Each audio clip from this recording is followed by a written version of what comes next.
Hello বন্ধুরা, কেমন আছো তোমরা সবাই? আশা করি অনেক অনেক ভালোই আছো। আর তোমাদের ভালোবাসায় আমিও অনেক ভালো আছি, কারণ তোমরা আমাকে যে পরিমাণে ভালোবাসা দিয়েছো এবং সাপোর্ট দিয়েছো তা আমি কোনোদিন ভুলতে পারবো না। তাই তোমাদেরকে মজা দেওয়ার জন্য আবারও একটি নতুন গল্প নিয়ে হাজির হলাম। গল্পটি শোনার মতো, আশা করি তোমাদের দাঁড়িয়ে যাবে এবং তোমরা হাতের কাজ করতে সবাই হেডফোন নিয়ে বসে যাও। যদি আমার গল্প শুনে মজা পাও তাহলে অবশ্যই আমার চ্যানেলটি সাবস্ক্রাইব করবে। তো চলো বন্ধুরা, আমরা কথা না বাড়িয়ে আসল গল্পে চলে যাই। আমার 15 বছরের শালি কিছু দিনের জন্য আমার বাড়িতে থাকতে আসে। আমি যাকে ছোট ভাবছিলাম সে তো অনেক গরম ছিল। আমার বউ হাসপাতালে ছিল, তার মা ও তার সাথে ছিল। সেই জন্য আমার শাশুড়ি আমার শালিকে আমার বাড়িতে রেখে যায়। আমি তাকে ছোট ভেবে নিজের সাথেই ঘুমাতে বলি, যাতে সে একলা ঘরে ভয় না পেয়ে যায়। কিন্তু সে তো মধ্যরাতে আমার সাথে যা করল তা শুনলে তোমাদের চোখ অনেক বড় হয়ে যাবে। রাতের বেলা 12টা বাজলে আমার দরজায় কেউ কড়া নাড়ে। আমি জানতাম এটা আমার শালি, কারণ সব বাড়িতে সেই সময় সে একলা ছিল, আর সে প্রথমবার আমার বাড়িতে থাকতে এসেছিল। তাই হয়তো রাতে সে ভয় পেয়ে গেছিল। যখনই আমি দরজা খুলি আর যা দেখি তাতে আমার হুঁশ উড়ে যায়। সে ছোট একটা পোশাক পরে আমার সামনে দাঁড়িয়েছিল। আমাকে দেখেই সে বলে, ভাইয়া, তোমার বাড়িতে আমার অনেক ভয় করছে। আমি কি রাতে তোমার সাথে থাকতে পারি? আমার চোখে তো নাফিজা 14-15 বছরের একটা ছোট মেয়ে ছিল, কিন্তু আমি প্রথমবার তাকে এইভাবে দেখছিলাম। সে তো গোলাপ ফুলের মতো সুন্দর ছিল। 14-15 বছর বয়সেই সে বড় হয়ে গেছিল। ঘরের আলো কম থাকার পরেও পোশাক পরে থাকা অবস্থাতেও তার শরীরের প্রতিটা অংশ বোঝা যাচ্ছিল।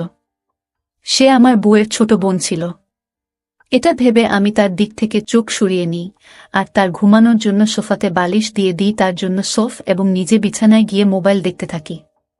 আমার বিয়ে হয়েছে 4.5-5 বছর হতে চলল।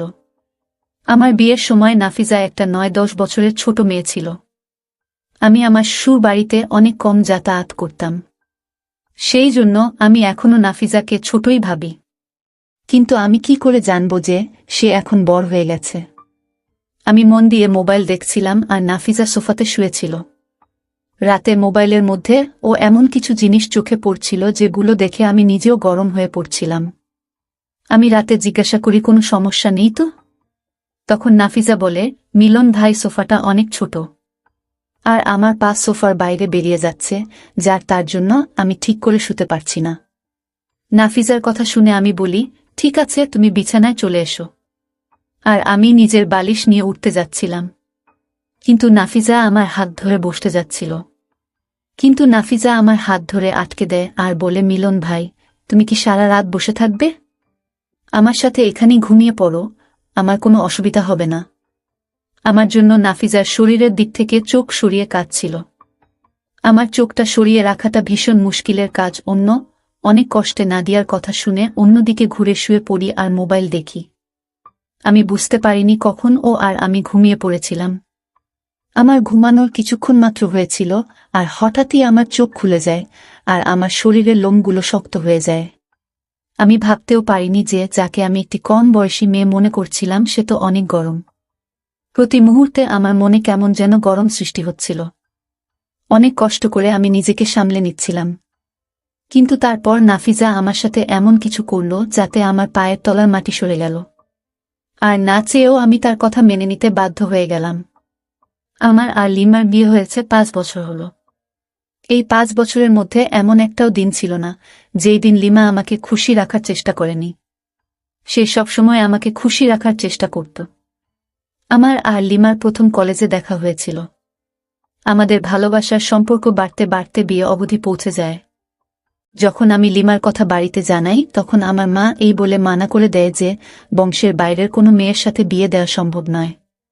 কিন্তু আমার আর লিমার ভালোবাসা এতটাই এগিয়ে গেছিল যে সেখান থেকে পিছিয়ে আসার আর কোনো রাস্তা ছিল না। তাকে ছাড়া এক মুহূর্ত থাকার কথা আমি ভাবতেও পারি নাই। আমি তোটাই এগিয়ে গেছি, তাকে একটা সময়ের জন্য ভুলতে পারতাম না। আমরা দুইজনের ভালোবাসার সমস্ত সীমারেখা পার করে দিয়েছিলাম।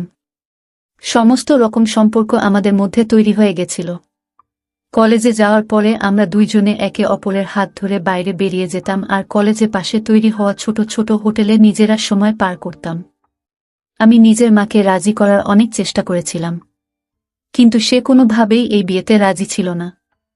আর আমি লিমার সাথে পালিয়ে গিয়ে বিয়ে করে নিই। যখন আমার মা বাবা এই বিয়ের কথা জানতে পারে তখন তারা আমাকে বাড়ি থেকে বের করে দেয়। আমি তখন কোনো চাকরি করতাম না, আর না কোনো উপার্জন ছিল আমার। আর যখন লিমার পরিবার এই কথা জানতে পারে তখন তারাও আমাদের বিয়ে মেনে নেয় না। তার কারণ ছিল, আমি তখনও বেকার ছিলাম, আমার নির্দিষ্ট কোনো উপার্জন ছিল না। অনেক কষ্টে আমি লিমার বাড়ির লোকদের রাজি করাই, কিন্তু লিমার বাড়ির লোকে আমাদের সাথে মেলামেশা বন্ধ করে দেয়। অনেক দিন পর্যন্ত আমি আর লিমা অনেক কষ্টে জীবন যাপন করেছি, কিন্তু যখন আমি চাকরি পাই তখন আমার অবস্থা কিছুটা ভালো হয়। তখন লিমা নিজের বাড়ির লোকেদের সাথে মেলামেশা শুরু করে, কিন্তু আমি তাদের একদম পছন্দ করতাম না। কারণ যখন খারাপ সময় ছিল তখন তারা আমার কথা ভাবেনি, আমাকে আপন করে নেয়নি। সেই জন্য আমি লিমার বাড়িতে খুব একটা যেতাম না, হয়তো বছরে একবার বা দুইবার যেতাম। সেই জন্য আমি লিমার বোন নাফিজাকে ভালোভাবে কখনো দেখিনি, আর তার সাথে খুব একটা কথা হতো না। সেই জন্য বুঝতে পারিনি এখন সে 14-15 বছরের সুন্দরী মেয়ে হয়ে গেছিল। আল্লাহ আমাকে অনেক দিন ভালো সময় থেকে দূরে রেখেছিল, অনেক চিকিৎসা থেকে দূরে রেখেছিল আমাকে। এখন আমার ভালোবাসার মানুষ লিমা এখন সন্তানের মা হতে চলেছে। আমার পরিবারে তো কেউ ছিল না, সেই জন্য বাধ্য হয়ে লিমার মাকে ডাকতে হয়েছিল। যখন আমরা লিমাকে নিয়ে হাসপাতালে গেলাম তখন তারা বলল যে 2 দিন তাকে হাসপাতালে থাকতে হবে। গর্ভবতী থাকাকালীন সময় সে অনেক দুর্বল হয়ে গেছিল, সেই জন্য তার কাজটা একটু কঠিন ছিল। লিমার বাবা কোনো কাজে শহরের বাইরে গেছিল, সেই জন্য লিমার মা তার বোনকে আমাদের বাড়িতে রেখেছিল, কারণ সে তাকে একলা ছাড়তে চাইছিল না। আমি অনেক দিন পরে লিমার বোন নাফিজাকে দেখছি, আর আমি তাকে দেখে অবাক হয়ে যাই। আমি তো লিমার সৌন্দর্যের জন্য পাগল ছিলাম, কিন্তু তার ছোট বোন তো তার থেকে অনেক বেশি সুন্দরী ছিল। নাফিজাকে দেখে আমি লিমাকে ভুলে গেছিলাম। লিমা না থাকা কালীন অবস্থায় নাফিজা ঘরের সব কাজ অনেক ভালোভাবে করত, আর এমনটা মনেই হতো না যে লিমা বাড়িতে নেই। সে সারা বাড়ি পরিষ্কার করে ঘুমানোর ব্যবস্থা করছিল। তখন আমি ও নিজের ঘরে চলে গেলাম, কিন্তু কিছুক্ষণ পরে যখন দরজায় কড়া নাড়ার আওয়াজ শুনতে পেলাম তখন আমি বুঝে গেছিলাম যে নাফিজা এসেছে। হয়তো তার কোনো জিনিসের প্রয়োজন, কিন্তু আমি এটা একদম জানতাম না যে নাফিজা অন্য কোনো উদ্দেশ্য নিয়ে এসেছে। প্রথমে সে সোফায় আরাম করে বসে যায় আর বললে আমার নিজেকে অনেক একা একা মনে হচ্ছে, কারণ আমি এই বাড়িতে একদম নতুন।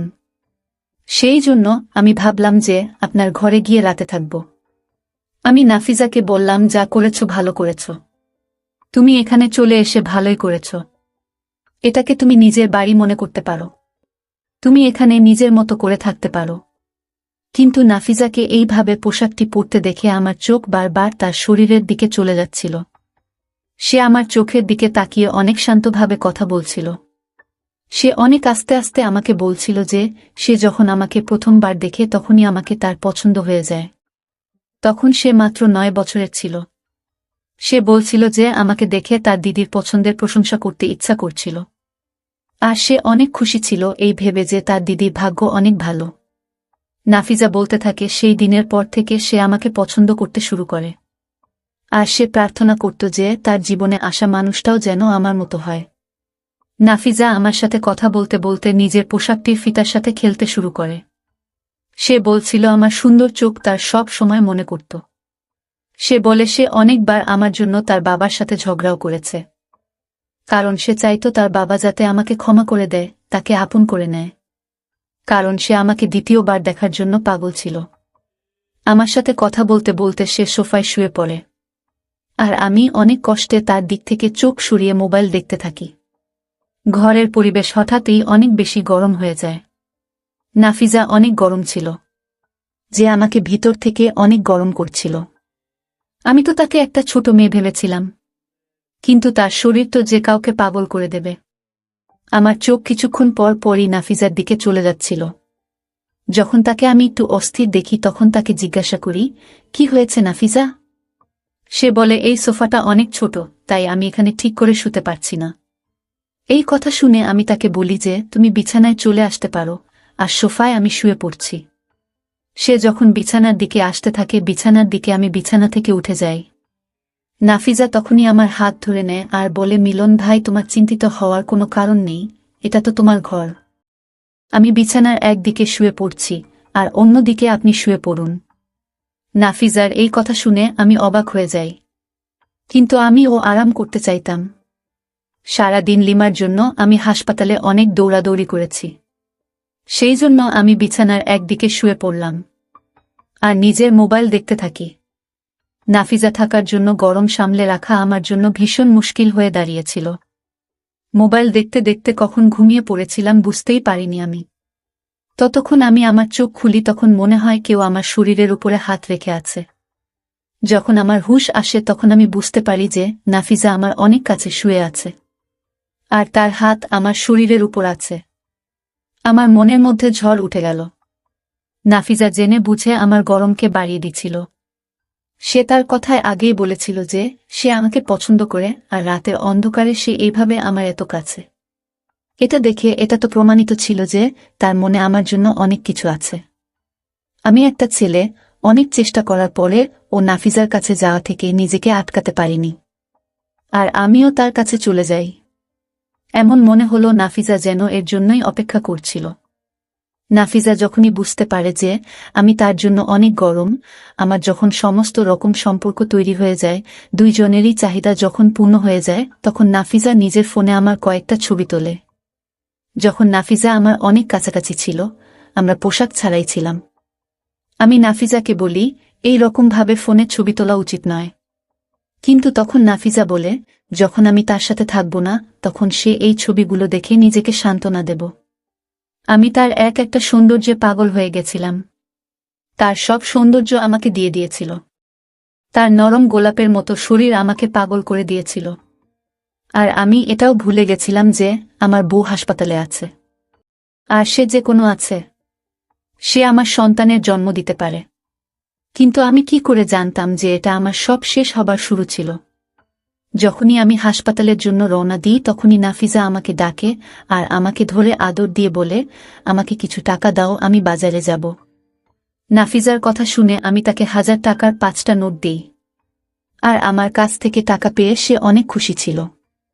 আমি তার মুখে একটা আদর দিয়ে হাসপাতালের জন্য রওনা দিই। আমি সারা রাস্তায় অনেক খুশি ছিলাম। যখন আমি হাসপাতালে পৌঁছাই তখন আমার বউয়ের অবস্থা অনেক খারাপ ছিল। ডাক্তার বলে সে মৃত্যুর সাথে লড়াই করছে, যে কোনো সময় যা কিছু হয়ে যেতে পারে। লিমার মা ও অনেক বেশি চিন্তিত ছিল। এই কথা শুনে আমিও চিন্তিত হয়ে পড়ি। সারাদিন আমি লিমার সাথে ছিলাম, কিন্তু লিমার শারীরিক অবস্থার সাথে ছিলাম, কিন্তু লিমার শারীরিক অবস্থার কোনো উন্নতি হয় না। ডাক্তার বলে আরও কিছু দিন লিমাকে হাসপাতালে রাখতে হবে। এই কথা শুনে আমি কেমন জানি একটা শান্তি অনুভব করি। যতদিন লিমা হাসপাতালে থাকবে ততদিন আমি নাফিজার সাথে সময় পার করতে পারব। আমি ডাক্তারকে বললাম, দেখো যেন আমার সন্তানের কিছু না হয়। ডাক্তার আমাকে আশ্বাস দেন। রাত পর্যন্ত আমি হাসপাতালে থাকি। রাতের সময় আমি লিমার মাকে বলি যে নাফিজা বাড়িতে একা আছে, আমার বাড়ি চলে যাওয়াটা উচিত, কারণ হাসপাতালে লিমার সাথে একজন মহিলাই থাকতে পারবে। সেই জন্য লিমার মায়ের থাকাটা দরকার ছিল। আমি যখন হাসপাতাল থেকে বাড়ি ফিরি তখন নাফিজা অনেক খুশি ছিল। সে অনেক শাড়ি কিনেছিল আর এক একটা শাড়ি পরে পরে আমাকে দেখাচ্ছিল। সে তো আমাকে দেখে একটুও লজ্জা পাচ্ছিল না। সে অনেক সহজেই আমার সামনে কোনো পোশাক ছাড়াই ঘুরে বেড়াচ্ছিল। তার পোশাকগুলো এতটাই ছোট ছিল যে তার প্রতিটা শরীর বোঝা যাচ্ছিল। সে যখনই আমার কাছে আসত তখন আমি সব হুঁশ হারিয়ে ফেলতাম। হঠাৎই সে আমাকে জিজ্ঞাসা করে, আমি কি দিদির আলমারি খুলতে পারি? আমি বলি, এটা জিজ্ঞাসা করার কি আছে, তোমার দিদিরই তো আলমারি। তখন সে বলে, তাহলে আমাকে চাবি দাও। আমি তাকে চাবি দিই আর সে আলমারির সব জিনিস দেখতে থাকে। আর যে সমস্ত পোশাক লিমা রাতে পরত সেগুলো বের করে আমাকে দেখাতে থাকে আর জিজ্ঞাসা করে, এর মধ্যে কোনটা তোমার পছন্দ? আমি একটা ছোট নীল রঙের পোশাক দেখাই আর বলি, এটা লিমাকে অনেক মানায়। এটা শুনে নাফিজা সেই নীল রঙের পোশাকটি নিয়ে ঘরে চলে যায় আর অনেকক্ষণ পরে যখন সে ফিরে আসে তখন আমি তাকে দেখে অবাক হয়ে যাই, কারণ লিমার পোশাকটি পরে তাকে লিমার থেকেও বেশি সুন্দরী দেখাচ্ছিল। হঠাৎ সে আমার সামনে এসে হেসে আমাকে জিজ্ঞাসা করে, এই পোশাকটি পরে কাকে বেশি সুন্দর দেখাচ্ছে, আমাকে না দিদিকে? এটা শুনেই আমি তাকে ধরে আর ভালোবেসে বলি, এই পোশাকটি তোমাকে লিমার থেকেও অনেক বেশি সুন্দরী মনে হচ্ছে। আমি তার হাতে থাকা ফোনটা পাশে রেখে দিই আর তাকে ভালোবাসতে শুরু করি। তাকে সেই পোশাকটিতে দেখে আমি কোনোভাবেই আর নিজেকে সামলাতে পারি না। আমি জানতে আর নিজেকে আটকাতে পারি না। আমি ভাবতেও পারছিলাম না যে 14-15 বছরের একটা মেয়ে সুন্দরী কি করে হতে পারে। কিন্তু নাফিজা আমার ভাবনার থেকেও বেশি সুন্দরী ছিল। আর আমি প্রতিটা মুহূর্তে তার জন্য গরম হতে থাকি। সারা রাত এইভাবে পার করি আমি। পরের দিন সকালে যখন আমি হাসপাতালে পৌঁছাই তখন জানতে পারি যে আমার বউ একটা মৃত সন্তানের জন্ম দিয়েছে। এটা শুনে আমার অবস্থা খারাপ হয়ে যায় অনেক। আমার বউয়ের অবস্থা অনেক বেশি খারাপ ছিল। ডাক্তার তাকে ভালো করার সমস্ত রকম চেষ্টা করছিল। সন্ধ্যার দিকে সে যখন একটু ভালো হয়, ডাক্তার তখন তাকে হাসপাতাল থেকে ছুটি দিয়ে দেয়। আমি অনেক সাবধানে লিমাকে নিয়ে বাড়ি চলে আসি। লিমাকে দেখে নাফিজার মুখের রং কেমন একটা হয়ে যায়। সে অদ্ভুতভাবে লিমাকে দেখছিল আর একটা সময়ে সে ঘর থেকে বেরিয়ে যায়। আমি লিমাকে আস্তে আস্তে নিয়ে গিয়ে বিছানায় শুইয়ে দিই। লিমার মা আমাকে তার ওষুধের ব্যাপারে বোঝাচ্ছিল। আমি আর মা বারান্দায় গিয়ে বসি এবং লিমার মায়ের কথা শুনছিলাম। তখনই আমি নাফিজাকে লিমার ঘরে যেতে দেখি। আমি একটু ভয় পেয়ে যাই। তবে আমি জানতাম যে নাফিজা লিমাকে এমন কিছুই বলবে না। কিছুক্ষণ পরে নাফিজা ঘর থেকে বেরিয়ে আসে আর নিজের মাকে বলে, চলো মা, এইবার আমরা বাড়ি ফিরে যাই। আর তারা নিজেদের বাড়ি ফিরে যায়। আমি একবার নাফিজার দিকে তাকালাম যখন সে চলে যাচ্ছিল, কারণ আমি জানতাম আজকের পর থেকে আমাদের দেখা করা অনেকটা কঠিন হয়ে যাবে। কিছুক্ষণ পরে আমি ক্লাস নিয়ে আমার ঘরে গেলাম, তখন দেখি লিমা চুপ করে বসেছিল। আমি তাকে জিজ্ঞাসা করলাম, কি হয়েছে? কোনো ব্যাপার না, একটা সন্তান চলে গেছে তো কি হয়েছে, আমরা আবার দ্বিতীয় সন্তানের জন্য চেষ্টা করব। লিমা আমার দিকে তাকায় আর বলে, যেটা আমি হারিয়ে ফেলেছি সেটা দ্বিতীয়বার আর ফিরে পাওয়া সম্ভব নয়। তার এমন কথায় আমি অবাক হয়ে যাই। এই কথা শুনে আমি তার সামনে বসি আর বলি, এমন কথা তুমি কেন বলছো? তখন লিমা বলে, নাফিজা আমার নিজের বোন নয়, বরং সে আমার পিসির মেয়ে। পিসির মৃত্যুর পরে বাবা তাকে আমাদের বাড়িতে নিয়ে আসেন। কিন্তু ছোটবেলা থেকেই নাফিজা আমাকে ঘৃণা করত, কারণ বাড়িতে সব জিনিস আমার ছিল আর সে সেই সমস্ত জিনিস নিজের কাছে রাখতে চাইত যেগুলো আমার কাছে আছে। বাবা তাকে কখনো কোনো জিনিসের অভাব বুঝতে দেয়নি। তারপরেও সে অনেক হিংসে করত। তার চোখ সেই সমস্ত জিনিসের উপরে থাকত যেগুলো বাবা আমার জন্য আনত, যেগুলো আমি পছন্দ করি। যখন আমার তোমার সাথে বিয়ে হয় তখন তুমি মামাদের বাড়িতে বেশি যেতে না। তখন আমি শান্তি পেতাম যে সে তোমার উপর অন্তত চোখ দেবে না। কিন্তু আমি বুঝতে পারিনি যে সে আমার অনুপস্থিতিতে এত কিছু করবে। লিমা আমাকে বলছিল, নাফিজা যাওয়ার আগে লিমাকে সেই সব ভিডিও দেখিয়ে গেছে আর সব ছবি ও দেখিয়েছে যেখানে আমরা দুইজন একসাথে ছিলাম। লিমার মুখে ওসব কথা শুনে আমি আশ্চর্য হয়ে যাই। নাফিজা সবকিছু ইচ্ছা করে করেছিল আর আমি তার হাতের পুতুল হয়ে গেছিলাম। লিমার চোখে আমার জন্য শুধু ঘৃণা ছিল। সে তার সন্তান ও হারিয়ে ফেলেছিল, তার স্বামী ও এমন। আমি লজ্জায় তার সামনে মাথা নিচু করেছিলাম। তখন লিমা বলে, নাফিজা যেতে যেতে তার কাছ থেকে নীল রঙের পোশাকটি চেয়ে নিয়ে গেছে, কারণ সেই পোশাকটি আমার থেকেও নাফিজার শরীরে বেশি ভালো মানায় বলে তুমি মনে করো। আমার এমন মনে হচ্ছিল যেন লিমার প্রতিটা কথা আমার মনে আঘাত করছিল। সময়ের নিষ্ঠুর পরিহাসের জন্য আমার সব জীবন নষ্ট হয়ে গেছিল। এখন জীবন নই হে, আমি আর কোনো দিন লিমার সামনে মাথা উঁচু করে দাঁড়াতেও পারব না, জীবন পার করতে পারব না। কিছু সময় পর নাফিজা আমাকে ব্ল্যাকমেইল করতে শুরু করে। সে প্রতিবার আমার থেকে অনেক টাকা নিত আর আমি না দিতে চাইলে আমার ছবি ভাইরাল করে দেওয়ার কথা বলত। যে মেয়েকে আমি 14 বছরের ছোট মেয়ে ভাবছিলাম, সেই আমার জন্য কাল হয়ে দাঁড়ায়, যে আমার জীবন নষ্ট করে দেয়। আমার আর লিমার মধ্যে সম্পর্ক একদম নষ্ট হয়ে গেছিল, কারণ লিমা এখন শুধু আমাকে ঘৃণা করত। তার চোখে আমার জন্য শুধু ঘৃণা ছিল। সময় আর ভুল মানুষটি আমাকে কোথাও মুখ দেখানোর মতো অবস্থায় রাখে না। তাই বন্ধুরা, তোমাদের একটাই কথা বলতে চাইব, তোমরা কখনোই এই রকম প্রলোভনে পা দিবেন না। সময়ের সুখের জন্য নিজেদের জীবন নষ্ট করো না। বন্ধুরা, আজকের ভিডিওটা এখানেই শেষ করলাম। অনেক কষ্ট করে ভিডিওটি আপনাদের জন্য বানিয়েছি।